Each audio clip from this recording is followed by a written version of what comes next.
Bueno, muy buenas tardes a todas y a todos.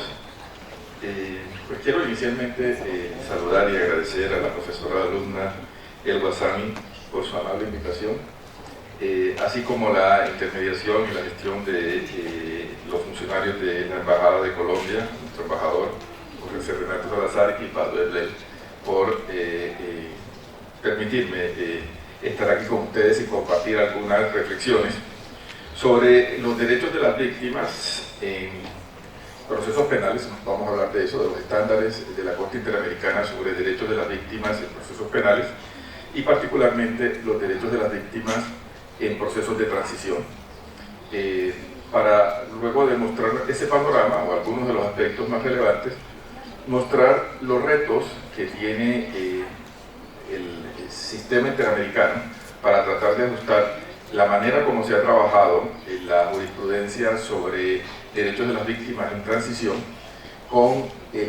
haciendo una especial referencia a los retos que se derivan del proceso de paz en Colombia, en donde se adoptó un modelo de transición que es totalmente ajeno a la manera como históricamente se está manejando o se había manejado la transición en América Latina y en el resto de países del contexto actual. Bueno, hablar de justicia penal y derechos del hombre me causa una gran satisfacción, porque en otros eventos lo hemos dicho, el tema del derecho penal es muy importante como para dejárselo única y exclusivamente a los penalistas. Dicho esto, dentro de la numerosa temática que podría destacarse cuando se habla de derecho penal y derechos humanos, podríamos hablar de el derecho penal y las fuentes del derecho, los estándares internacionales que aplican al derecho penal.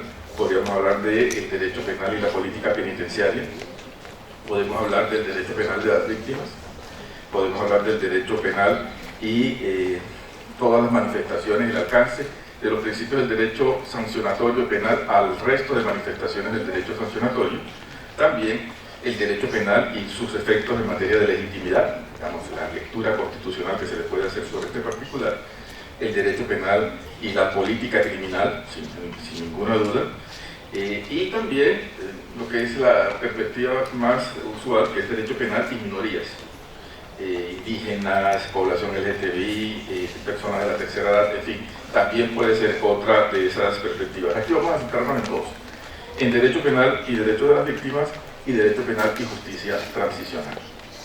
Bien, dicho esto, hay que hacer otra precisión previa, y era la relacionada a que para entender la importancia de la jurisprudencia de la Corte Interamericana en nuestro contexto, es necesario hacer referencia a la figura del control de convencionalidad. El control de convencionalidad, de la manera como se desarrolla en el sistema interamericano, conlleva a que se entiende que la Convención Americana y la jurisprudencia de la Corte Interamericana, tanto para los países que son condenados o a quienes se dirige la sentencia, como para los países, para el resto de países del sistema, son decisiones, son fuentes del derecho que tienen un valor normativo, son obligatorias, son vinculantes. Entonces, la jurisprudencia sobre libertad de expresión de Argentina, que se hace en casos argentinos, tiene valor y tiene un efecto que tiene que ser incorporado por los jueces de Colombia, de Ecuador, de República Dominicana, en fin, del resto de países que aceptan la competencia del sistema interamericano. Entonces, es muy importante tener presente esa situación, que es la que hace sui generis el trabajo que se hace en materia de un tribunal de derechos humanos como es el nuestro, a diferencia de lo que sucede, por ejemplo, con el europeo o lo que sucede con los tribunales africanos, el tribunal africano. Voy a desarrollar entonces tres grandes aspectos. En primer lugar, hablaremos sobre el concepto de víctima, habrá una breve mención sobre la manera como lo trabajamos en el sistema. En segundo lugar, me referiré a los estándares de las garantías de debido proceso en materia de víctimas, procesos penales, tanto de manera general en todo proceso penal como en los procesos de transición. Y finalmente me referiré a las formas de proteger a las víctimas en contextos de justicia transicional, esencialmente la manera como en el proceso de paz colombiano se interpretaron y se aplicaron los estándares del sistema interamericano y el gran reto de ver si estos son compatibles o no es esencialmente a lo que voy a referir. Bueno, ¿quiénes son considerados como víctimas en el sistema interamericano de derechos humanos? Para comenzar, es necesario definir que en el contexto interamericano se entiende por víctima como aquella persona cuyos derechos han sido violados de acuerdo con sentencia proferida por la Corte. Sin embargo, además de este caso, de esta definición, que es la básica, en numerosos pronunciamientos se ha señalado que también se consideran como víctimas a aquellas familiares de las víctimas directas. De esta forma, se entiende que hay una ampliación, pasión y persona, a víctimas directas, pero también a sus familiares, por supuesto, a que familiares que logren acreditar daños o perjuicios ocasionados por la violación de sus derechos. Entonces, tenemos que dentro del concepto de víctima están tanto quienes sufrieron de manera directa una afectación de sus derechos, como a sus familiares que también hayan padecido algún daño o sufrimiento como consecuencia de lo anterior. Cuando hablamos de las garantías, y vamos aquí a los estándares, las garantías penales desarrolladas por la jurisprudencia pues son numerosas, pero me quiero concentrar en compartir con ustedes algunas sobre los desarrollos de la Corte en relación con los derechos en los procesos penales, al interior de los procesos penales. Y simplemente por cuestiones de relevancia y también de tiempo, me detendré esencialmente en tres grandes grupos de estándares. En primer lugar, el derecho de las víctimas a participar en todas las etapas de los procesos penales. En segundo lugar, en el derecho a la justicia y a tener un recurso judicial efectivo. Y en tercer lugar, en materia de procesos penales y en materia de transición, el estándar de prohibición general prima facie de amnistías e indultos. En el primer punto, la participación en todas las etapas del proceso, en ese sentido nuestra Corte ha sido enfática en reconocer que los Estados tienen la obligación de garantizar que en todas las etapas de los respectivos procesos las víctimas pueden hacer planteamientos, recibir informaciones, aportar pruebas, formular alegaciones y, en general, hacer valer sus intereses. Podría decirse que estas garantías no son fines en sí mismos, sino que se entienden como un mecanismo, un medio necesario y útil para que las víctimas accedan a la justicia, conozcan la verdad de lo ocurrido y obtengan una justa reparación. En ese sentido, los derechos de fondo de las víctimas son el derecho a la verdad, a la justicia, a la verdad y a la reparación. Y los demás, y la participación, tienen sus propósitos, garantizar esos derechos a las víctimas.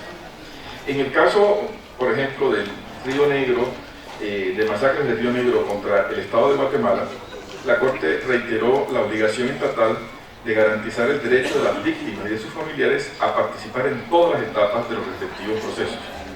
En todo caso, la Corte aclaró que la búsqueda efectiva de la verdad corresponde al Estado y no depende de la iniciativa procesal de la víctima.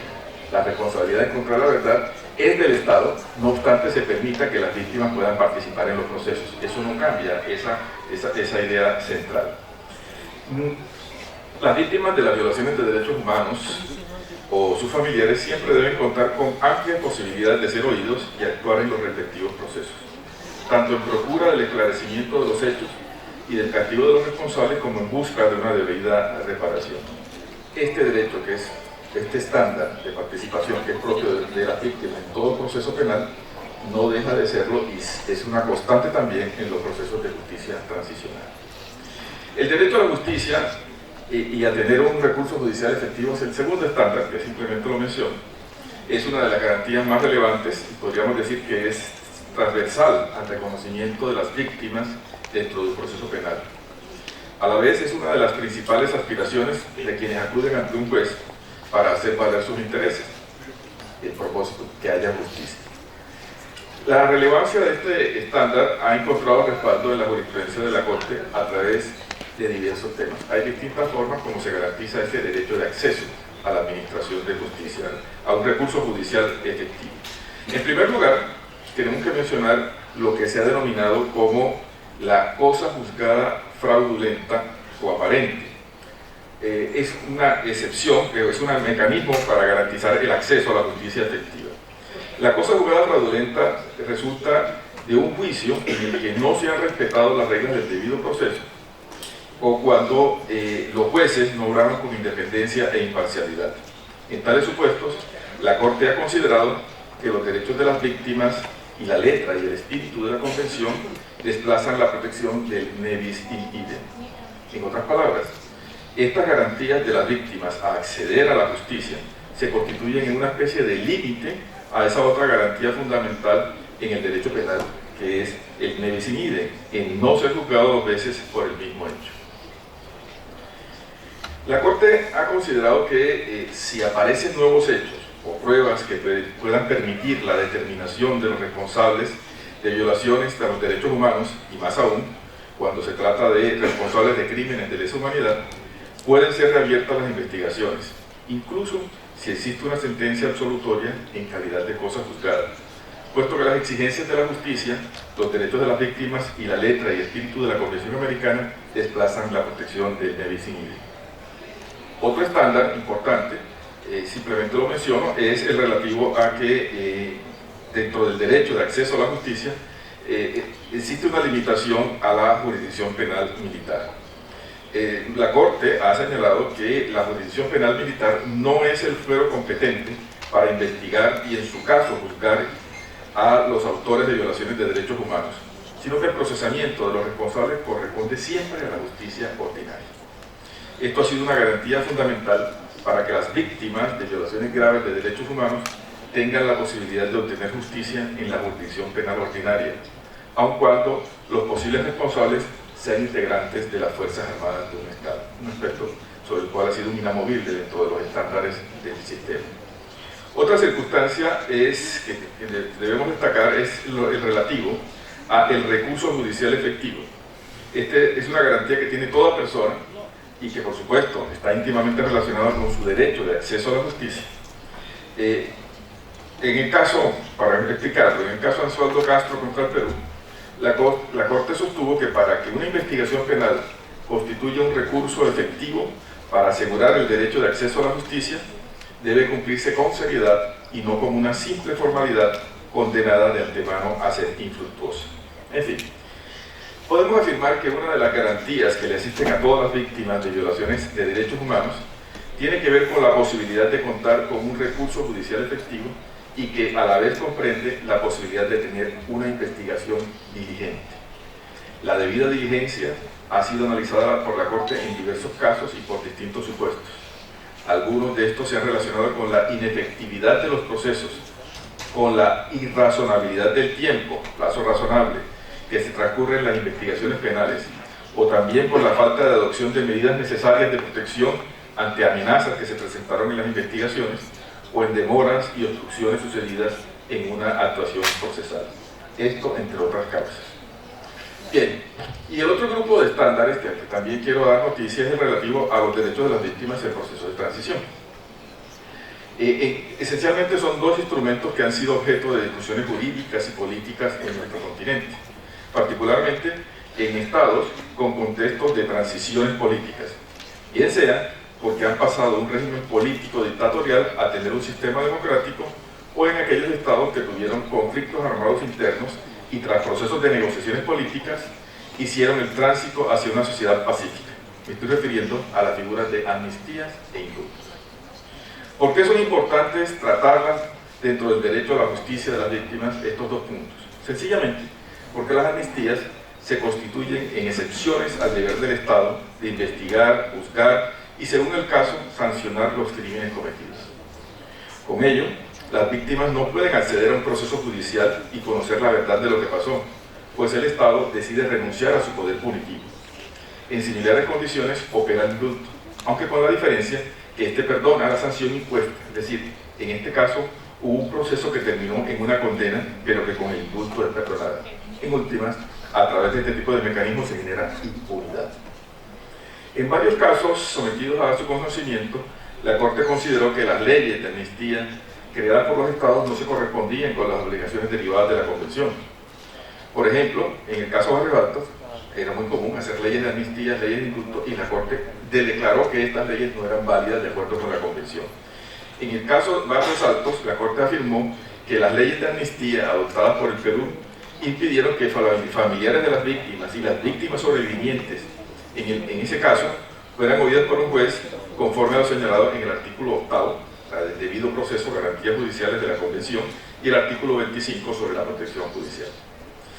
Estas leyes impidieron la investigación, la persecución, la captura, el enjuiciamiento y la sanción de los responsables de los hechos ocurridos en ese caso en varios actos. Entonces, existe un derecho a investigar, a que se persiga, a que se capture, a que se enjuicie y a que se sancione a los responsables de los hechos. Es un derecho humano que tienen todas las personas y que se derivan de la garantía judicial del artículo 8. Lo mismo sucedió en otros casos, el caso de Mirna Machan contra Guatemala.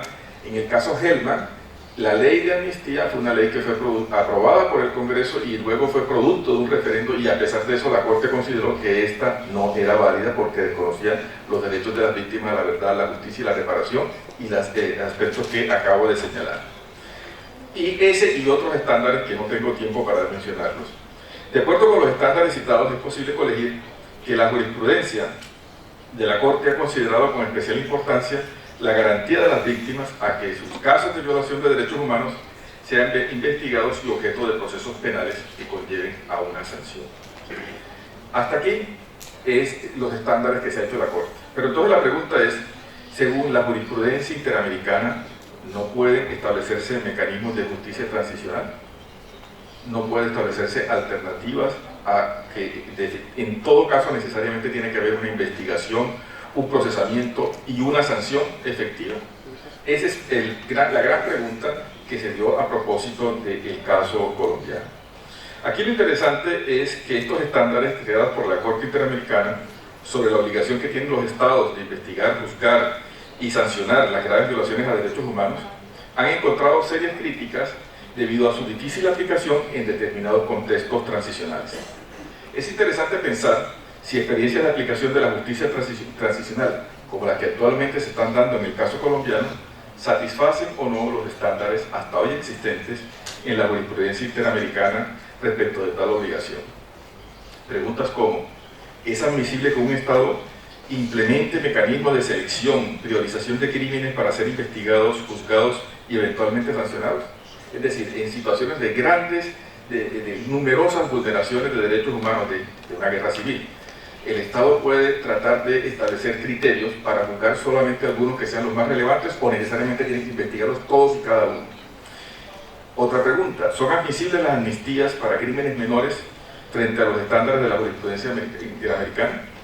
Muy bien, las graves violaciones de derechos humanos requieren una atención y requieren una especial protección, requieren la actividad del Estado, pero en los otros casos es posible hacer un tratamiento diferente. ¿Son aceptables las sanciones de carácter restaurativo que implementa un modelo de justicia transicional frente a graves violaciones de derechos humanos? En fin, ¿son compatibles las sanciones que establece la jurisprudencia con el principio de proporcionalidad que ha desarrollado la Corte Interamericana? Estas son algunas de las inquietudes que se están planteando sobre este particular. Con lo anterior, quiero que pasemos al aspecto final, y es el relacionado con cómo se ha pretendido compatibilizar la jurisprudencia interamericana con el proceso de paz colombiano. Y ya con esto voy cerrando. Muchas gracias. Han sido distintas las maneras como los estados han enfrentado su pasado de conflictos, guerras y violaciones de derechos humanos. Algunos han optado por no investigar lo sucedido y sencillamente han pasado la página a través de amnistías generales.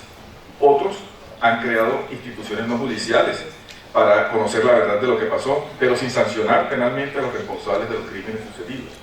También se han constituido tribunales penales nacionales, internacionales, mixtos, para investigar, juzgar y sancionar las violaciones de derechos humanos. En el caso colombiano, como quizá habrán oído, en el año 2016 se firmó un acuerdo entre el Estado y la guerrilla, la FARC, y producto de este acuerdo se creó un sistema para la paz que se compone de un tribunal de justicia. Este tribunal es encargado de investigar, juzgar y, según el caso, sancionar los crímenes más graves y representativos ocurridos durante el conflicto armado en Colombia. El principio que orientó la creación de este tribunal de justicia transicional es la centralidad de las víctimas. Esto quiere decir que las víctimas tienen el derecho a participar en todas las actuaciones que se desarrollen y ser tenidas en cuenta con especial consideración al momento de definir las sanciones que serán impuestas por dicho tribunal. Antes de contarles un poco y cerrar, es necesario que dimensionen la cantidad de víctimas que dejó el conflicto armado en mi país. Más de 20.000 víctimas de secuestros, más de 8 millones de víctimas por desplazamiento forzado, más de 220.000 muertos, más de 25.000 desapariciones, más de 6.000 ejecuciones extrajudiciales. ¿Cómo imaginar, cómo investigar esta cantidad de crímenes? Sin duda alguna, esto representa un desafío para cualquier sociedad y no se puede acudir a una investigación y un trabajo ordinario, de como si fueran cada uno de una investigación aislada. El modelo que se diseñó está pensado para investigar, juzgar y eventualmente sancionar a máximos responsables de los crímenes más graves y representativos. Es decir, no todos los crímenes pueden ser investigados, juzgados y sancionados por razones materiales. Tiene que haber priorización, tiene que haber selección. A los máximos responsables les corresponde comparecer a los juicios, tienen que reconocer la verdad de lo ocurrido, de su aceptación de la responsabilidad de los crímenes y se les imponen sanciones, solo que no necesariamente suponen una privación de la libertad. A pesar de que se cumple el estándar, pueden haber algunos elementos diferentes. En fin, lo que quiero con esto es simplemente dejarle la idea, porque por razones de tiempo no tengo más posibilidad de extenderme. Hemos recorrido el desarrollo jurisprudencial de la Corte acerca de algunas garantías que tienen las víctimas en procesos que son esencialmente penales, que se llevan a cabo al interior de los estados. Sin embargo, hemos resaltado que existen tensiones que han surgido en torno al derecho a la justicia y a la aplicación o no de figuras como amnistías e indultos. Estas tensiones han sido puestas en relieve sobre todo en contextos transicionales, donde los estados deben garantizar los derechos a investigar, juzgar y eventualmente sancionar las violaciones de derechos humanos, y particularmente cuando son graves violaciones de derechos humanos. Siempre es necesario tener presente que los procesos de transición, y esta es la idea con la que cierro, los procesos de transición no pueden ser instrumentos de impunidad, y esa ha sido la tradicional jurisprudencia de la Corte Interamericana. No se permiten leyes de autoamnistía ni mecanismos para tratar de evadir el procesamiento y la garantía de los derechos de las víctimas. Pero la justicia transicional es un medio necesario para sanar heridas producidas en conflictos fratricidas, como por ejemplo el que se dio en Colombia. El reto de la Corte, el resto del sistema, está en distinguir estos dos supuestos. Muchísimas gracias.